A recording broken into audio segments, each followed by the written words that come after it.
എങ്ങനെയുണ്ട് നിന്റെ പഠിത്തമൊക്കെ? ഏ, നിന്റെ പഠിത്തമൊക്കെ എങ്ങനെയുണ്ടെന്ന്? പഴയതുപോലെ തന്നെ.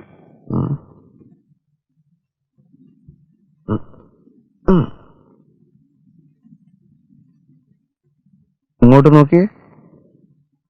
ശോഭയോട് നീ നല്ല ബഹുമാനത്തിലൊക്കെ പെരുമാറണം കേട്ടോ. നിന്റെ ചേട്ടത്തി അമ്മയാണ്, അത് മറക്കണ്ട.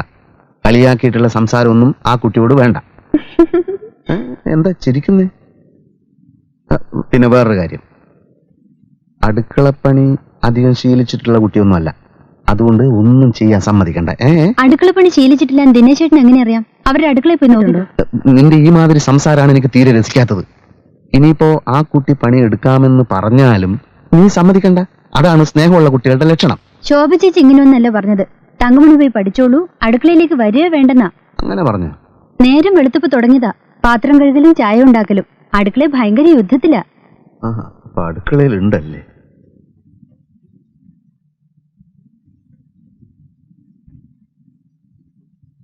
ആഹാ, നീ കുളിച്ചിട്ടും പിടിച്ചിട്ടും ഒന്നും ഇല്ലേ? പ്രസി പോകുന്നില്ലേ? പോകുന്നുണ്ട്. പിന്നെ ചായ വേണോ? വേണ്ട. അല്ല, ഈ കല്യാണത്തിന് വാങ്ങിച്ച അരിയും സാധനങ്ങളൊക്കെ എത്ര ബാക്കിയുണ്ടെന്ന് അടുക്കളയിലൊന്ന് നോക്കാൻ വേണ്ടി വന്നതാ. അതൊക്കെ അങ്ങ് സ്റ്റോർ റൂമിലാ. അടുക്കളയിലൊന്നുമില്ലേ? ഉണ്ട്, ചട്ടിയും കലം ഉണ്ട്. എന്താ കാണണോ? അയ്യോ, അതല്ല. ഇന്നലെ കവറിലിട്ട് പണം തന്നവരുടെ പേര് വിവരങ്ങളൊക്കെ നോട്ട് പുസ്തകത്തിൽ എഴുതിയോ? അതൊക്കെ പിന്നെ എഴുതാലോ. പിന്നെയോ? ഇപ്പൊ എഴുതണം. എന്നിട്ട് ആ നോട്ട് പുസ്തകം എന്റെ താ. എല്ലാത്തിനും ഒരു വ്യവസ്ഥ വേണം. പോടാ, ചെന്നിരുന്ന് എഴുതിക്കൊണ്ട് വാടാ. ഒന്നുമില്ല.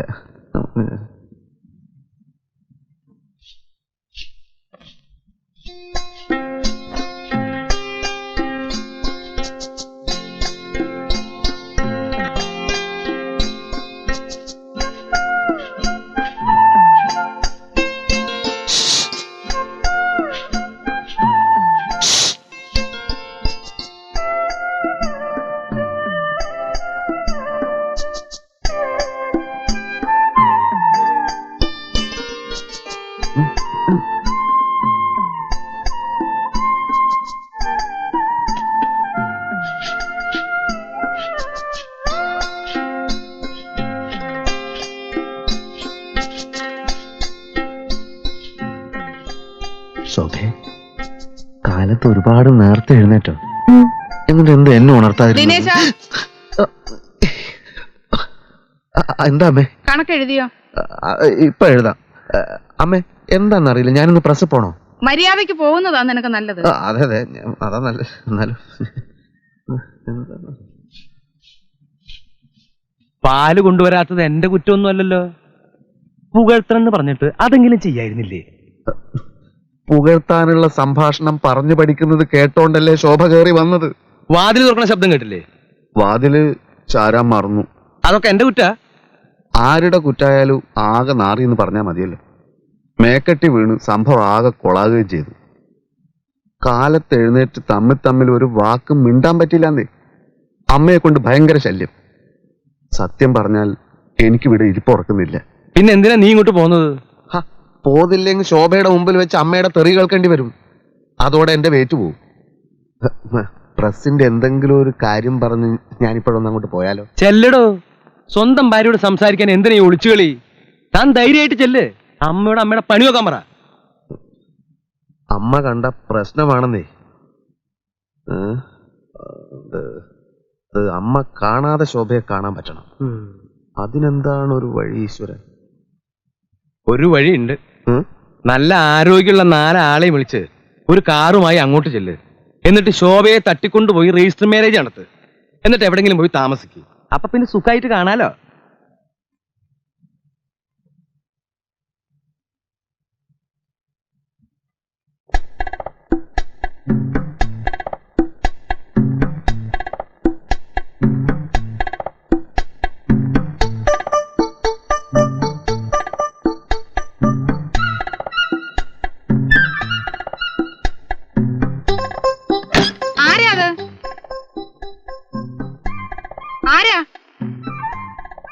ഇതാരാ ഈ കഥവ് തുറന്നിട്ടത്?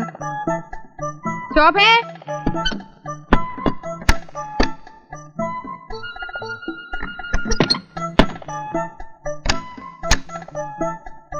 ശോഭേ വരുന്നു അമ്മേ. ആഹാ, അപ്പൊ അവള് കുളി കഴിഞ്ഞ് ഇറങ്ങിയിട്ടില്ല. ഈശ്വര, വല്ല കള്ളന്മാരും അകത്തോട്ട് കേറിയോ?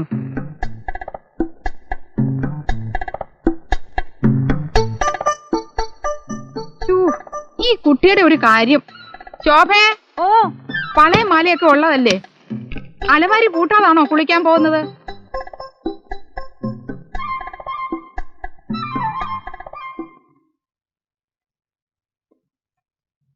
ആരാ അമ്മേ? നിനക്ക് മുൻമസ്തി എന്നിരുന്ന് പഠിച്ചാലെന്താ? കള്ളന്മാർക്ക് ഇപ്പൊ രാത്രിയെന്നോ പകലെന്നോ ഇല്ല.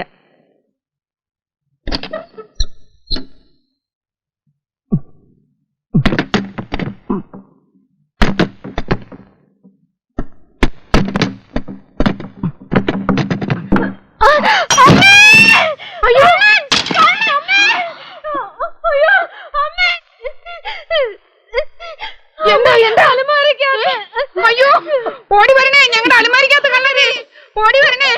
അയ്യോ, ഇവിടെ ആണുങ്ങൾ ആരുമില്ലേ?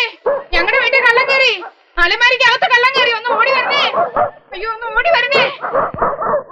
എവിടെ കള്ളൻ? എവിടെ? കള്ളൻ എവിടെയും പോയിട്ടില്ല, ഈ അലമാരിക്കകത്ത് തന്നെ ഉണ്ട്.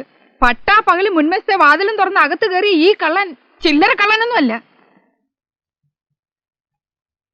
കള്ളനെങ്ങനെ അലമാരിക്കകത്തായി? കല്യാണം കഴിഞ്ഞ് വീടാണെന്ന് അന്വേഷിച്ച് അറിഞ്ഞിരിക്കുമല്ലോ. മാലയമളയെ കക്കാൻ ഇറങ്ങിയതാ പേരും കള്ളൻ. അതല്ല, എങ്ങനെ അകത്ത് വിട്ടു? അതല്ലേ രസം. കള്ളൻ അകത്ത് കയറിയത് ഞാൻ അലമാരി പൂട്ടി താക്കോലെടുത്തു. അപ്പൊ കള്ളനെ കണ്ടോ? മുഖം കണ്ടില്ല. അലമാര പൊളിക്കട്ടെ? അയ്യോ, അത് വേണ്ട, മറിച്ചിട്ടിട്ട് താക്കോലുണ്ട് തുറക്കാം. എനിക്ക് താക്കോൽ എടുത്തുണ്ടോ? ആ, ഒന്ന് മാറിയുന്നേ, ഒന്ന് മാറിയുന്നേ. നമ്മളിങ്ങനെ വെറും കൈയോടെ നിന്നാൽ അപകട. മക്കളെ, കത്തിയും കൂടുതൽ എടുത്തുകൊണ്ടുവാ. അയ്യോ, കത്തി കൊണ്ടൊന്നും ചെയ്യണ്ട. സിസ്റ്റർ ഉമ്മാരി, ഇവന്റെ കയ്യില് തോക്കുണ്ടോ ബോംബുണ്ടോ എന്നൊന്നും അറിയാൻ മേല. ഒരു ജീവൻ മരണ കളിയാ ഞങ്ങളും കളിക്കുന്നത്. എടാ, നോക്കി നിൽക്കാതെ വല്ല വടിയും കുന്തൂക്കി എടുത്തോണ്ട് വാടക ഇങ്ങോട്ട്. ആശാനൊന്ന് പിടിച്ചാട്ടെ. ആ വേം പിടി. മണി അവിടെ.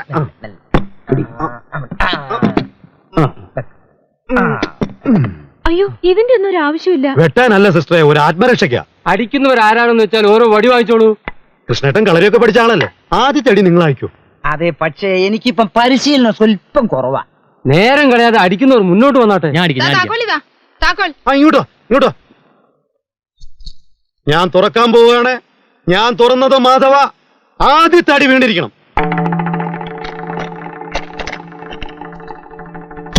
അടിയടാ. അമ്മേ, അയ്യോ കൊല്ലല്ലേ, കൊല്ലല്ലേ, ഞാനാണ്. ദിനേശ, ഞാൻ നിങ്ങളെയൊക്കെ ഒന്ന് പറ്റിക്കാൻ വേണ്ടി ചെയ്തതാ.